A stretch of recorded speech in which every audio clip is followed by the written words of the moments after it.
This is a summary of Ernest Hemingway's A Farewell to Arms, book number 2. Let's get this started with.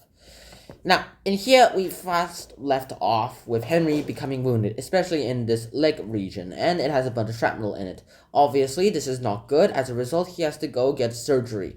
Ronaldo will be the one doing surgery? Nah. He's, said to be shipped to a place called Milan. You know where Milan is, right? Milan, because he'll get better treatment for his leg and injuries.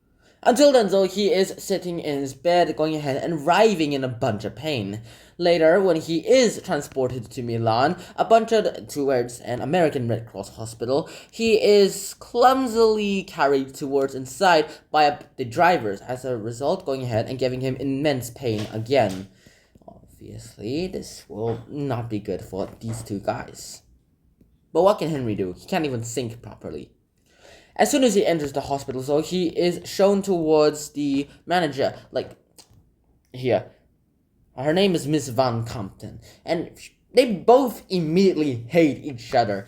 When Henry, went ahead and asked for wine with his dinner, she said wine is exactly out of the question unless prescribed by a doctor, and currently we have no doctor to prescribe it for you. Rinaldi even announces that Henry will go ahead and get some silver medals as a reward for his bravery. Later on, Miss Van Compen goes ahead and gives him a peace offering. She gives him some sherry. Later on, he himself, Henry, while he is in the bed, goes ahead and meets the beautiful Miss Catherine, and they go ahead and have this little back-to-back game of flirting with each other, even though they both seriously know that it's just a game for now. In the end, obviously, lots of people go ahead and try to go ahead and give him quiet honors. He gets the papers for the medals, but he doesn't get the medals themselves. He'll have to wait for them too. Miss Van Kampen goes ahead and leaves him alone for most of the time because of her duties. He goes ahead and talks to Catherine a bit, and then he even tries to flirt with her seriously. Trying to kiss her was a mistake, though, because she immediately slapped his face. Respect.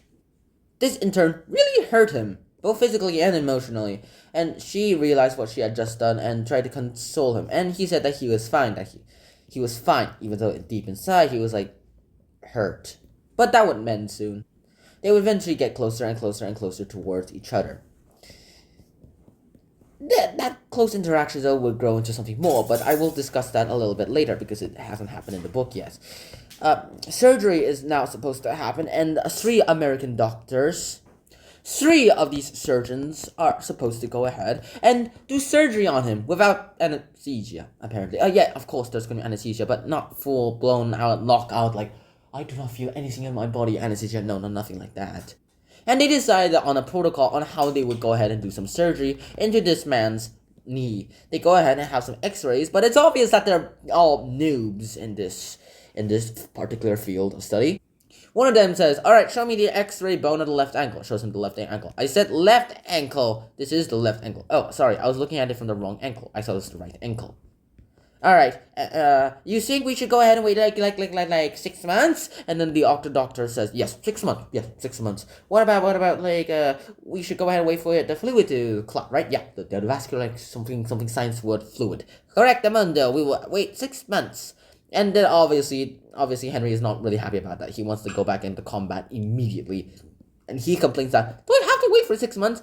What do I do for 6 months? We have to let the blood clot itself. To go ahead and let the fluids reclot itself. As a result, yada yada yada, a bunch of science terms that you don't really need to understand. Although it just basically means that they need the injury to go ahead and heal itself a little bit before they can even dare to open it. He asks for a second opinion, says, I trust this guy. Yeah, but I want a second opinion. Okay, you can have a second opinion. One of you guys are a major, right? No. What? I want a major surgeon right now. And a major comes in and he's a surgeon and says, alright, let's see this knee. Oh, it will be shame to wait a little bit longer. I'll prep you up for surgery tomorrow morning. Is that right?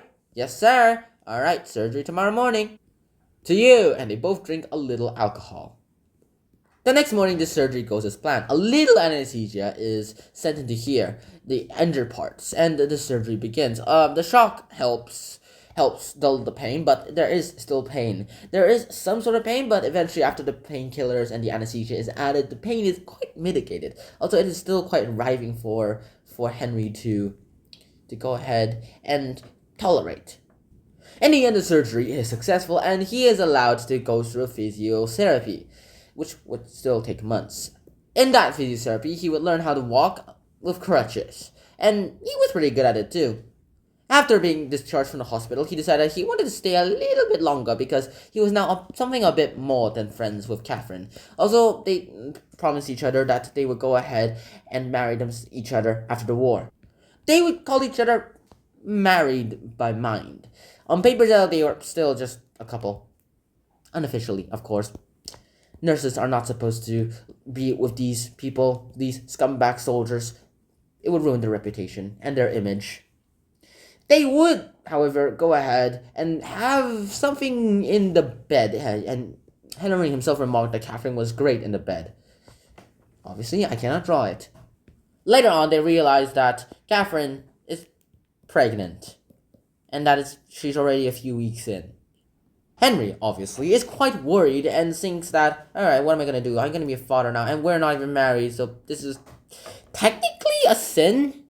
But they tell each other that they're fine, that they're married in mind. Not a great excuse, but well, some excuse is better than no excuse, I guess.